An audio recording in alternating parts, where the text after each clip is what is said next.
Hey there, Python trainer Reuven Learner here, and today I want to talk to you about the columns keyword argument.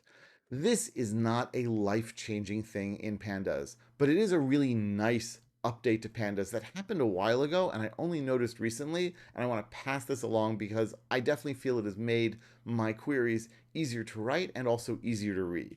So I'm going to start off by importing Pandas as PD, and I'm going to load up PD read CSV taxi.csv. This is one of my favorite data sets. It's 10,000 or just under 10,000 taxi rides in New York from, if I remember correctly, 2015. Yes, indeed, 2015. So let's say if I want to remove one of the columns, let's call it vendor ID, how can I do that?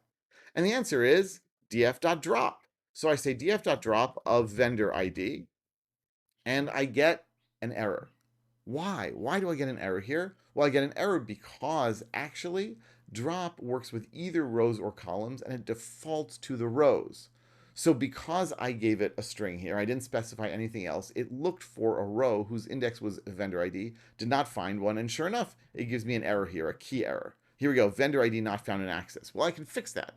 I can say df.drop of vendor ID, and then I can say access equals 1. And if you come from the world of NumPy, this is the most obvious thing in the world. And it works, right? As I like to say, unfortunately, it works. The thing is, if you're not from the world of NumPy, or maybe other systems like this, for me, the notion of access equals 1, it's just not that intuitive. It's not that obvious. So I was very happy a number of years ago when the Pandas core developer said, oh, well, you can say access equals columns. You can say that, and that will work instead. And sure enough, that works great. And this is what I've been doing for quite some time now. I say what column I want to remove.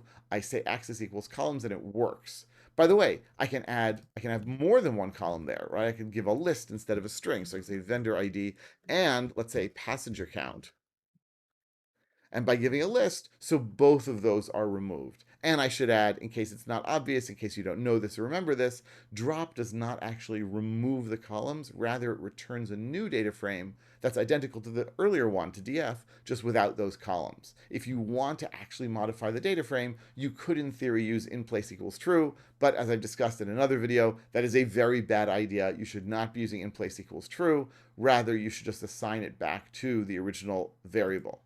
Anyway, my point is that you can now make this shorter, nicer, and clearer by just saying columns equals that. You don't need to specify the axis anymore. If you say df.drop and you say which columns you want to remove, it works exactly the same way.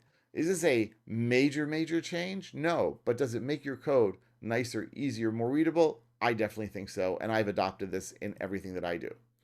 Similarly, if I want to rename one or more columns, I can do that with df.rename. So I can say df.rename and I pass it a dictionary. And I say here, let's call it vendor ID. I'll make it snake case, vendor ID. And we'll say here, let's do, trip distance. We'll say this is trip distance in miles for people who might not know that in the United States they use miles. And so now, what did this do? The answer is nothing. Nothing at all. Because once again, rename assumes that I want to work on the rows unless I specify otherwise.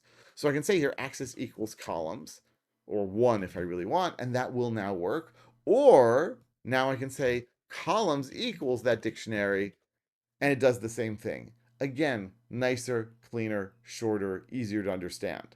So if you've been saying axis equals columns or axis equals 1 for a while, in many, many cases, you can now just say columns equals and pass the value that you would have passed before.